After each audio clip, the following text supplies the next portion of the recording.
Hello and welcome to Sean White's Solar and Energy Storage Podcast.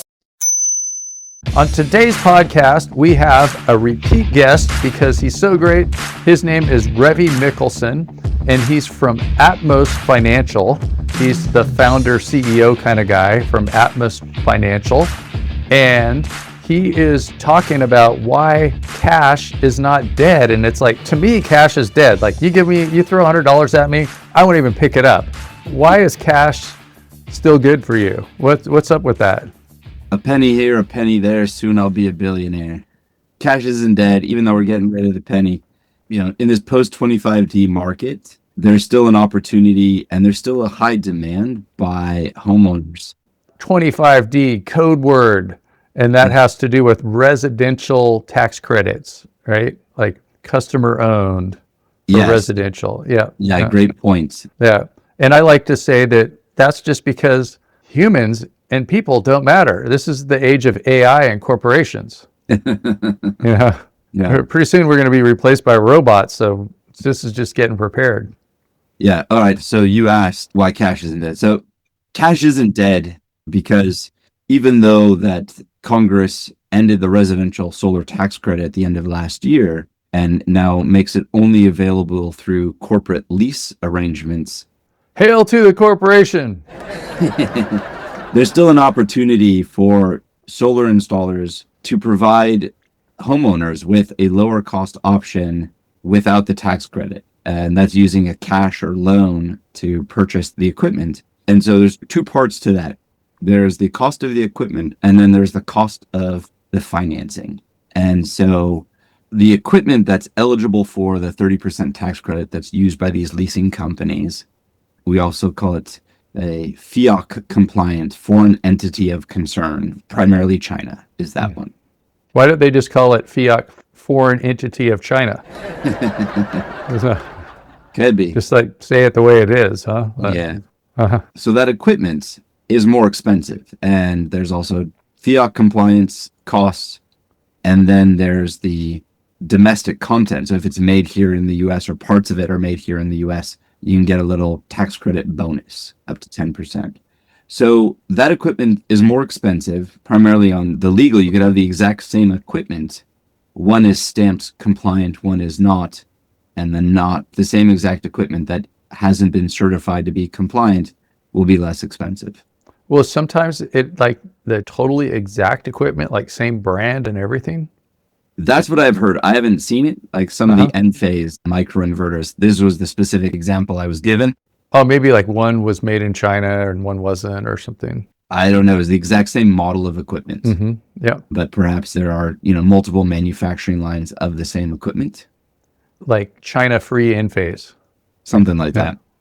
Yeah. And in our survey, we found that's anywhere from 60 cents to $1.25 per watt more expensive than the non-FEOC compliant. So if you're just paying cash and loan and you don't care, right now get equipment of an equal quality for 60 to $1.20 a watt cheaper. Wow. That's a lot. That is a lot. Like maybe even most people in the world, they get their whole solar system installed for that price. Like if you went for like all 8 billion, probably like 4.01 billion can get solar installed on their roof for $1 a watt. That's pretty nuts. Well, half of them are in China and India. Yeah. So that equipment, well, there are new tariff rules supposed to be coming out within this next month. It's called Section 232. And when those come out, it's supposed to tighten that gap. So that's in July. We got a little backlog here. Yeah. So the non-FEOC compliant equipment, they're basically raising the floor of those prices coming into the United States. So that delta is going to shift some, but right now that's the savings that we're seeing on this non-FEOC compliant equipment. And then the process itself, the cost of that capital is significantly higher for the installers to offer that lease product. And that's anywhere we are seeing from 20 cents to, a further 60 cents. So all in about 65, 70 cents to $1.80 plus a watt to use a lease product with FEOC compliant equipment to a cash or loan with non-FEOC compliant equipment.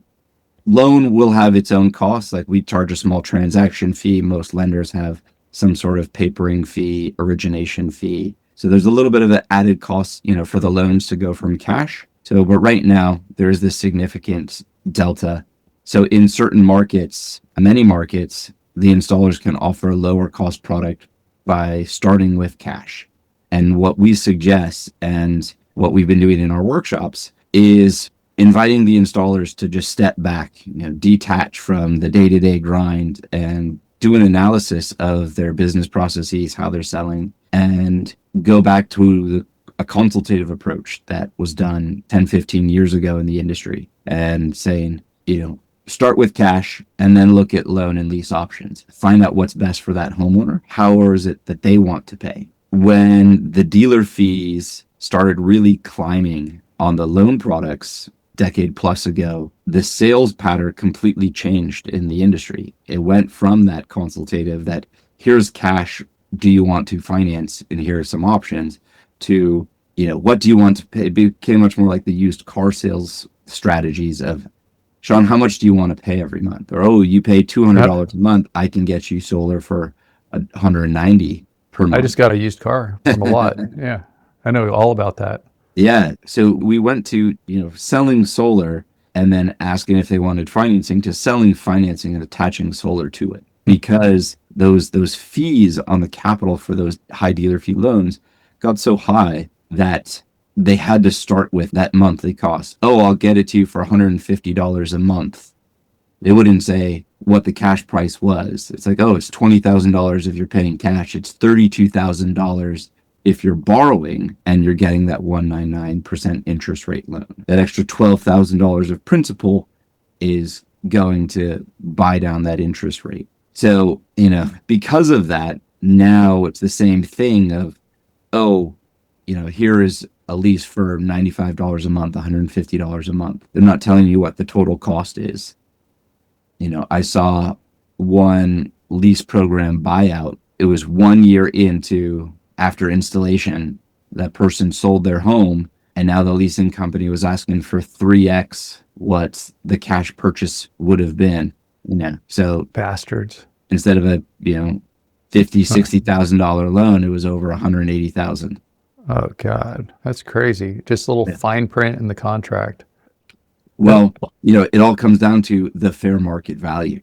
Mm-hmm. So you could buy it out, for the fair market value of the system. Well, we think, all right, here's the equipment is, let's say, for that $60,000 install, maybe the equipment is $20,000, $30,000 of it. And it's going to start there and it's going to depreciate. That leasing company could depreciate it over 5 years, which is also the tax credit clawback. But so if they depreciate over that, and then it's at the end of those 5 years, it's worth almost nothing. And that's part of the sales process with these prepaid lease. And so it's like, oh, well, at the end of those 5-6 years, the fair market value will be near zero. So you'll be able to pay $0, $1, the fair market value will be this. And depending on all of the variables that go into it, I think especially with the prepaid ones, they are planning to offer it as low as possible at or near zero. But for the 25-year leasing options, they were planning for you to pay them for that full 25 years. Mm-hmm. And so they're missing out on a lot of lost revenue. And so they're going to have exorbitant buyout arrangements. So be careful of who's calculating that fair market value, is what I would say. Yeah, I remember that happened on a house that we moved into. And the people that sold the house were just like, oh yeah, pay off the solar system. We don't want to. And they paid it off. And it was like they had to pay the whole thing off. Pretty much was the full price, just all up front. And when you do a loan over a long period of time, it's like, let's just say you have, even payments for between now and 20 years from now, whatever it is, $1,000. If it was $1,000 a month, and 20 years from now, $1,000 is worth like $500. And so they don't take that into consideration, the future value of money. Yeah. Yeah. And so probably, like you said, it was so many years into their lease, but they're now effectively paying for a full system, even though it's a degraded system. Yeah. Yeah. Yep. Yeah. I was looking at a house earlier this year, and, it had a 2013, 25-year Solar City lease on it. And they're like, yeah, you could just assume it. I was like, no way. You're going to pay that off. I'm not taking that on. Yeah, it's crazy when the company that sold the system goes bankrupt, you still have to pay somebody. It's like crazy, Yeah. In that case, it was now taken on by Tesla, which is very much not bankrupt. Yeah. They're doing pretty well. Yeah. And part of the reason they're not bankrupt is they know how to do all these tricky deals with financing and all that kind of stuff. One of the things that I've noticed about all this solar stuff and FEOC and tax credits and 10% for this and that, it is so complicated that most people in the industry, probably like 90-something% of the people in the industry, don't understand it. So how is some homeowner going to understand it? They just have to kind of go with faith. And it's one of those things, just like we do every day, that I've probably done a couple of times today, is go through and check the boxes and sign the form and not read all the fine print. Or, we'd spend our whole life reading fine print. Yeah. And it's like when you sign up for, your 1800th app on your phone. Yeah. Each of those apps have a 10, 20, 100-page privacy policy and terms of use in there. And you could read it and spend hours of your life doing that, or you could just click the little box and just say, yes, I agree to the terms. And with high pressure sales, you're signing yourself up for a 25-year contract, $80,000 loan. And that's why we work with credit unions, and we work to shorten the process, shorten the loan documents, make it clear, work with the credit unions, make the loan simple so that people understand it. That's the other thing, like with the comparisons with Australia too. This is Barcelona, but in talking about how do we get to $2 a watt or $1 a watt, how do we get closer to the rest of the world for install costs in residential solar? We have to get rid of, this leasing product. So the tax credit, which is distorting the market, I wish they had gotten rid of both of them at the same time. And, without it, what Australia did 15 years ago, their upfront subsidy that they do is tied to the size of the system. You can't game it like ours because it's a tax credit. And again, it's talking about something, things that no one knows, their tax liability. And so, people are selling homeowners on a tax liability much greater than they qualified for. Like, oh, this is $60,000, but you're going to get an $18,000 tax credit. So this is really $42,000. And we're going to calculate the monthly payment off of that $42,000. And, a lot of people didn't have that. And then they would inflate it even further, and they go so far up so that then their bills, their loan payment became greater than their utility bill. That was a lot of the problems with the high pressure sales. So it's good that we got rid of it. And you can't game it now on the straight sales side, but we need to get rid of it on the leasing side too. When it's cash and loan, it'll be a fair playing ground, and then we can just drive down cost. We don't have to understand hundreds of pages of financial engineering to know whether or not something's a good deal. Well, I kind of think that we should have a 300% tax credit. What would you think if it was a 300% tax credit? I'd rather not have any tax credits at all. For utility scale, C&I, manufacturing, it could be very useful, but at the consumer level, I think it distorts the market too much. And a friend of mine was saying that we should just get rid of taxes, and then a tax credit would be useless. What do you think about that? Just no taxes. I think, tell me another way to pay for essential services. And, it's like, other revenue, that's probably a tax as well. So it's we just print more money. Got this good, strong American dollar, and then we just keep printing dollars. We have the money printer. We have the world reserve currency. For the moment. Yeah, essentially that is pretty much taxes, is like printing dollars. It's just a sneaky way of taxing people. Yeah, but, so like going back to the original premise, it's like the cash isn't dead. We were hearing that, be 70, 90% of the market universally, or rather across the US. And we're definitely not seeing that. We heard from some that it's closer to 50. Some markets, There you go. For most people are listening with audio, but I'm fanning myself with a wad of cash here. I just emptied out my wallet. Yeah. See, I carry this stuff too, it's not plastic. Yeah. So there is this great opportunity, and like there's this market demand. A lot of people still want to just own the system, because if you're leasing the system, the leasing company gets all the benefit rights. They can block the home sale. You have to pay it off, and it might be more than the original purchase price anyway. So it's not the best option for a lot of people in many situations. And so it shouldn't be the option that's led with. Mm-hmm. Yep.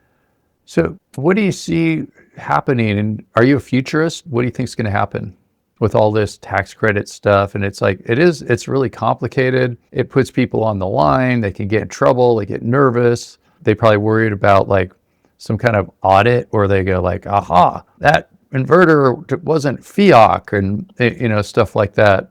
And then all these companies going out of business.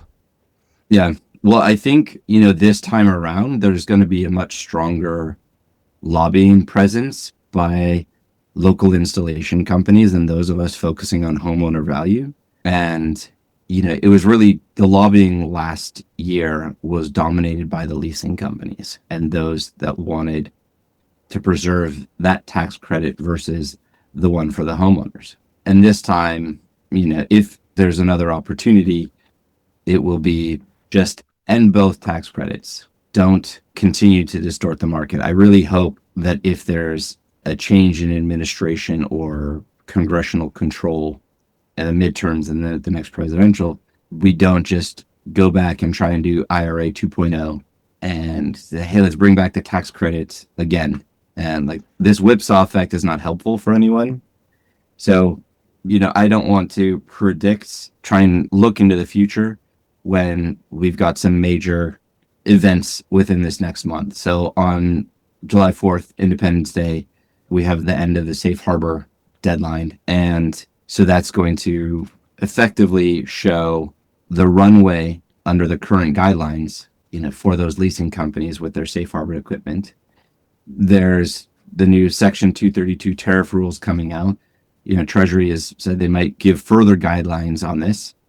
So it could become even more difficult to get the tax credit for these leasing companies.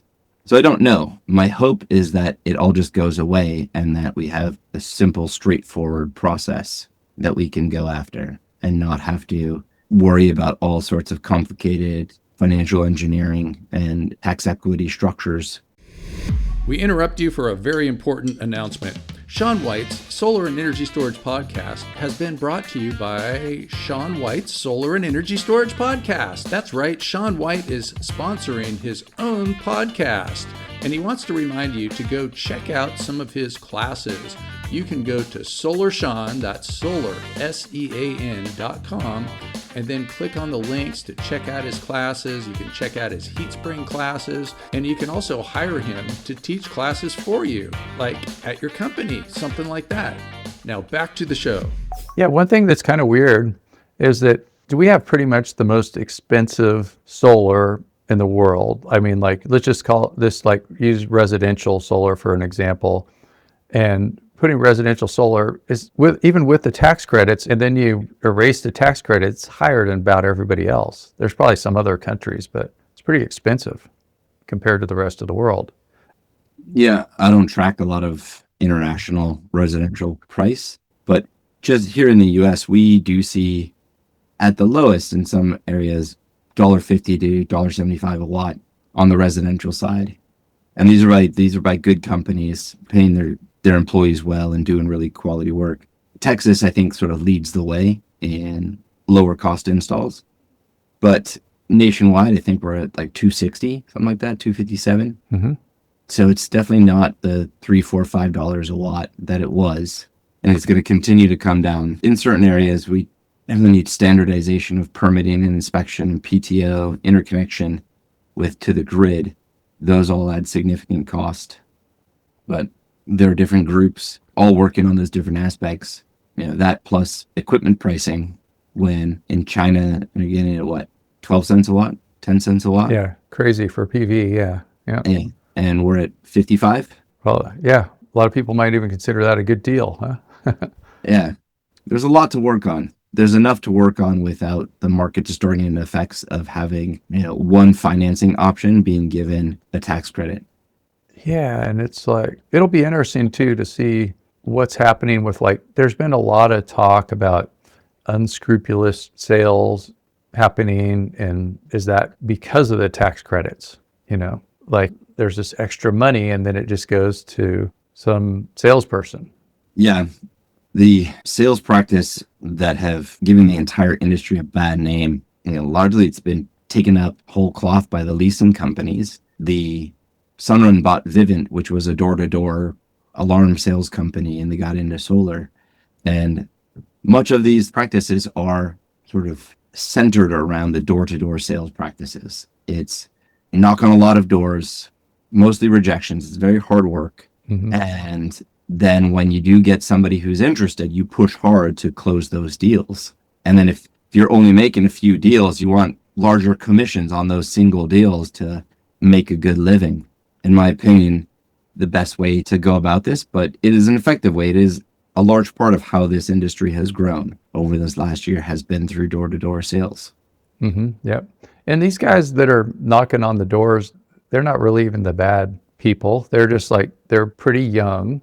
Somebody tells them you want to save the planet and make a whole lot of money. And they're like, yeah, that's what I want to do. And they're like, you can make $1 million a year or whatever it is. And see, that's how much I'm making. And they think they're doing a good thing. And I've noticed that, since the tax credit expired at 25D, as it's often called, but, the end of 2026, it was over. People were installing solar up to midnight on New Year's Eve last year. And when that was over, I noticed that there was been a number of salespeople trying to get NABCEP certified, taking my classes. And I think they're just still learning and going I want to do the right thing. I still want to sell solar, but I want to do it the right way. And then they're going out there and they're learning about what they were doing. One time I remember, this was over a decade ago, there was this cold calling sales company that hired me to go train them. And it was crazy to see what they were doing. And they were yelling at their people and telling them how to lie and all, it was kind of ridiculous. That is wild. Yeah. And like you said, not everyone who does door knocking is a bad person or is necessarily performing bad. I know a lot of good solar installers who leverage that as well. But I think in general, because it's more outbound, growth focused, and also digital ads, you see a lot of scammy ads on Instagram and Twitter and Facebook and all those social media sites. Get free solar. The government's going to give you solar and here's a check, and just straight up lying. So again, if we turn solar into a buying experience, which is what I would like, so that if everyone knows the value and the cost of solar generally, you don't have to know it exactly, but the analogy I give is if I offer to sell you a Honda Civic for $92,000, would you take it? Let me see if the trunk was full of cash, because cash is not dead. Yeah, no, just it yeah, would be of course not. Yeah. So that's basically the equivalent of what we've been doing in solar, or has been done by the bad actors, is that there's this huge information asymmetry, and people don't know what solar should cost or what they should be getting out of it. And so when somebody comes and is essentially bringing them this Honda Civic and saying, hey, we'll get you from Sean, you've been walking to the grocery store and tired and getting all sweaty when you're bringing the groceries home. And, when you want to go to the beach, you got to walk there and it's dark by the time you get there. You can't even do anything. You're like, here's this car. It's called the Honda Civic and it's only $92,000. You're great. I'll take one because you're going to save time and money and be able to go to the beach and carry your groceries all at the same time. And it has air conditioning. All right. And that's, what's being done in solar, because it's hey, you're paying $200 a month. I'll get it to you for $190 a month and no money down. Well, great, saving money. Didn't know it's if you called your local NABCEP certified Sean White trained installer, you could get it for $100 a month. So instead of $10 free cash flow, you have 100. So, getting the word out there, getting the education, and then making it easier for people when they come to the installers' websites to learn that information. Also because of how solar has been sold, how it's been communicated with this red line model and this financing, installers aren't transparent with the pricing up front on their website. Yeah, and so the red line, I believe, is it's the salesperson makes everything that's over a certain amount, right? They draw a red line there. Right, sorry. So the red line sales model is that where the installation company, the EPC, will say, we have a $2 red line. And then, when I come to you, you give me your monthly bill at $200 a month. And then I'm looking and it's like, okay, I could, get you this financing and get it to you for $185 a month. So you're saying $15 a month. And that comes down to $2.75 a watt. So 75 cents per watt commission. So nice. If I sell you a 10 kilowatt system, I'm making $7,500 commission on that. Nice. I'm going to go knock on some doors. So that $20,000 cash direct to that installer is now a $27,500 system. And that's probably before, and if it was had a high dealer fee financing, it might go from, the $27,500 up to $35,000. Yeah. So, it seems like in a way that's capitalism, and capitalism is good and communism is bad. But I don't know, maybe there is some way to just make it straightforward so people can compare. It's right now, like somebody buying solar who gets their door knocked on, it's way too complicated to compare. Like you look at different proposals and you're like, how do I compare these if I'm just a regular homeowner? Yeah, and it is capitalism, and it's a certain form of it when, capitalism is taught, at least like in the academic setting. So your market capitalism, there is information symmetry, or at least close to, if not full parity, it's close to. Whereas what the value is and the cost, and I know, so we're close at hand. It's like, okay, well, it should be around 20. Okay, you want 19, I want 22. We settle on 20,500. Okay, that we both got a good deal. But if it should be around 20 and I'm getting 28 from you, now it's asymmetric. There isn't that transparency. And that part of capitalism is missing from these transactions. Yeah. Just like you go to the two different grocery stores and you find the same exact product for similar prices. Or I don't like to use gas station analogies, but they're on both sides of the street and they have their prices sticking up. And that's what somewhat, the marketplaces like Energy Sage and Pick My Solar have tried to do, is create a little bit more of that transparency there. And I think even more, it needs to be directly on those installers' websites. And what do you think about how they're doing? Places like Pick My Solar and Energy Sage. Like, is it working? Like, do you recommend people go there? Sometimes, like, it depends, right? It depends on who they are, what market they're in, because there is some of that price transparency, and we're partnered with Energy Sage to bring our financing into that platform and to those installers and customers, and have loved working with them.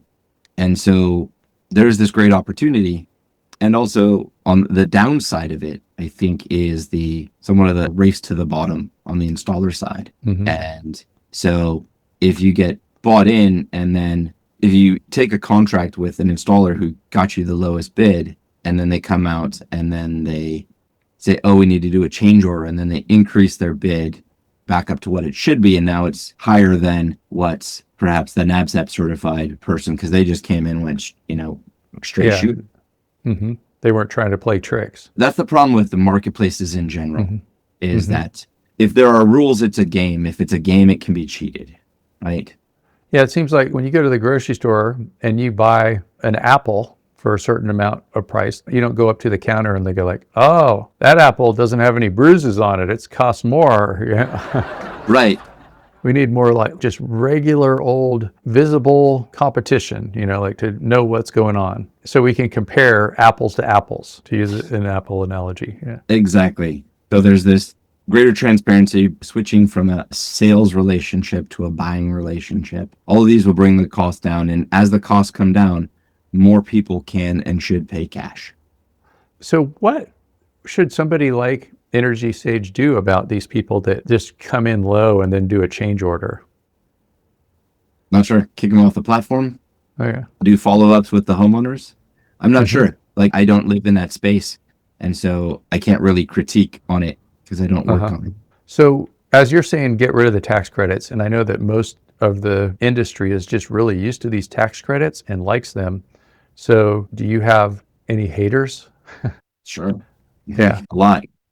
You get to debate a lot? It's not just the tax credit. The dealer fees go against the sales practices. So even people don't like me, and I think both there's good and bad criticism leveled at me on me putting out the goal of reaching $2 per watt for residential US. And I think as an internal metric for the industry, I think it's useful. Communicated to homeowners is becoming less and less useful, especially as batteries become more important part of the mix, because that's not a unit that's useful for batteries. Yeah, sure. And also it's a nonsensical number to most homeowners. Yeah, and how do you even put it out there? You're comparing different proposals, and one of them has twice as many batteries as the other, and the other one has a little bit less solar. And how does a homeowner decipher that? They might just end up going like, well, this installer seems nice. They have better reviews. It's something that we have to work on. The other aspect of it are the grid economics. Some parts of the country are on NEM 1, some are on NEM 2. Yeah. We're here in California on NEM 3. I'm hoping everyone moves to NEM 4. And there isn't an official NEM 4, but it's what I've been calling, essentially, that's the plan that Australia has, which is near zero or even slightly negative, wholesale rates for solar only, but really great grid services and VPP opportunities for your batteries. There was a great conversation between Barry Cinnamon and Nico Johnson on Suncast, where he was talking about his recent visit to Australia and what they were doing down there. And he was saying because of these economics, we're now seeing 4 kW in panels and then 40 kWh in batteries. Nice. So if you have negative value of electricity during the midday because there's just so much solar, well, you put your own into batteries and also you buy at that negative price into your batteries and then discharge it into the grid at a higher price. Yeah. And this is where, comparing the two is not really hey, we're both in the same state. It's almost, we're looking into the future when we're trying to compare ourselves to Australia. It's like when we grow up as an industry, this is what we want to look like. So how do we get there? What do we need to do to change our industry, change our practices, change our utility economics to get there? Yep. Yeah, in Australia too, I think they're a little more progressive on vehicle to grid. And I believe Australia has most solar installed per capita, I think like by a long shot of any country. So they're doing pretty well over there. And then something like $1 a watt residential, what they're paying. So that's where you're going to get us, right, Ravi? It wouldn't be me, but, I'm pushing, advocating, I'm doing what I can on a few different things. But this is an industry that it takes policy and engineering and manufacturing and finance and all of these things. And in Europe, they really don't have leasing. They barely even have loans. They don't really have solar financing. It's cash, or maybe you go into your local bank and get a loan. But our system of financing for these products is wholly unique as well. And that's part of why our system is more expensive than other parts of the world. And that's a lot of what this financing was designed for, were all these tax credits. So if the tax credits go away, perhaps these financing systems will disappear. And it's just interesting to me how a lot of places without the tax credits pay less for solar, like just when people are doing solar. This podcast was brought to you by soil. Just think how hungry you would be without soil. And so another thing is there's all these requirements for foreign entity of concern, FEOC, where things are made, tariffs and all that kind of stuff. Where do you see that going, or where do you think it should go if you were in charge? I think it should be split. There's the power generation, I think is less important, sort of like on the panel side, but on the control side, inverters, BMS, transformers, things of that nature, I think that's much more important from a national security, grid security perspective that we control. Okay. So just like cheap PV from China and inverters that are not so cheap, that don't have national security risk spy bugs inside of them. That and, the nuance, right? I give a very gross general statement, and there should be a 100-page policy paper behind that with calculations on, well, this really cheap panel absolutely destroying the environment, so we're going to levy a 300% tax on it, tariff on it as it comes in. This one, it meets U.S. environmental standards, so there's only a 50% tariff on it. Let's give some sort of direct credit support to U.S. manufacturing, because it is beneficial to have U.S. manufacturing of our energy supply. Mm-hmm. I think there are better ways, again, than the tax credits to incentivize this. Mm-hmm. Okay. All right. Well, what do you want to do with your company? Do you want to become the biggest financer of solar in the world or the country? Maybe you could kind of explain what Atmos does. And I know we've had you on the podcast before and talked about it, but let's talk a little bit about it again. Yeah. So we aren't a financing company. We are a technology company that, in some ways, I like to say we make slow capital fast. So we turn credit union, bank, green bank, CDFI, and government money into instant loans with attached rebates and credit enhancements to provide the lowest cost financing for homeowners and small business owners to put solar on their roofs and to electrify their buildings. But at our heart, it's technology. And so there are other aspects to it that we're attacking these soft costs. So there's communication in there. There's additional documentation flow, process improvements that we're helping these installers on, so that by using us, they're overall reducing the cost to the homeowner. As we approach that $2 per watt, it's not, hey, installer, make less money. It's, hey, installer, let's remove waste from the system so that your margins improve while we're reducing the end cost for the homeowner. So that's what Atmos is doing. We are working to become the highest margin partner for our installers as we work to bring down the costs for those homeowners. Great. So Atmos works with installers and gets the best financing, and you don't do the type of financing where you have to go do the tax credit paperwork. No tax credits needed. There's no dealer fees. There's no hidden fees. Mm-hmm. We charge a small transaction like most lenders do, but even most credit unions and banks, the little origination fee. And we just move to make things go faster. Very cool. One difference, we are moving towards, what my goal is, requestless milestone payments, so that the installer doesn't even have to click a button in our system that says, hey, I've met the requirements, pay me. Our software is going to know that they've met the requirements and going to send them money. Cool. Awesome. And are you working throughout the whole country? Mm-hmm. So every 51 states? Yeah, we're all 50 states plus DC. So we're not in Puerto Rico or the territories. So we're in most of the US. Mm-hmm. Great.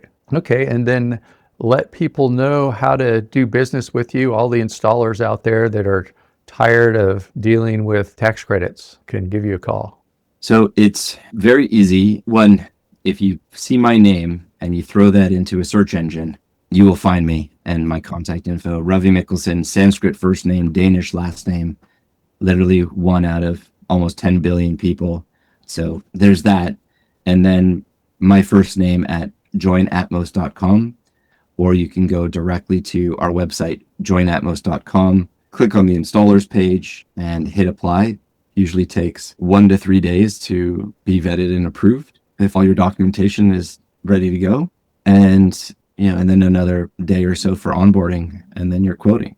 Awesome, man. Yeah, like I said, we want to be the highest margin, best partner for these installers. I got a question for you too. So you have a different way of people buying solar without doing tax credits. And how much less time do people spend dealing with bureaucracy using your method?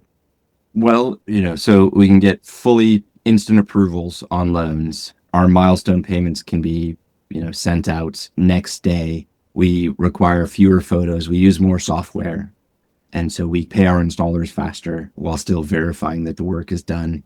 I've heard that for some of the TPO providers, they require more than 100 photos per job. And they have to be a certain orientation, certain format, all of these things. So it creates a lot of extra cost and administrative burden to process those. And those may not get paid for 30 to 90 days post PTO. And then there's somebody out there having to do all that paperwork for the tax credit and get paid for doing all that kind of stuff. And with your method, the customer immediately owns the system, correct? Mm-hmm. And how else can they own the system? Are there other ways? Or it's just always TPO, third-party ownership, I guess? Well, it's cash, so they can pay straight cash, or they can get a home equity line of credit if they have equity in their home. And often, if they do, that may be a really good way to pay for it, even better than our loan. Then they can go direct to banks or credit unions, and they may have similar rates to us, but the process won't be as fast as ours or convenient. And then there are still a few traditional solar financing that have both dealer fee and non-dealer fee loan options. Then there's the prepaid products. So that is, this third-party company owns the system for at least 6 years through the tax credit clawback period. And then usually how those work is that they provide 30% of the project cost. So let's say it's $20,000, and then that TPO provides $6,000, and then the homeowner has to come up with $14,000 to pay for the rest of the system. Okay. And then similar to paying cash, like they have no further payments because they've paid for everything up front. And then at the end of that 6-year period, they could buy the system for fair market value.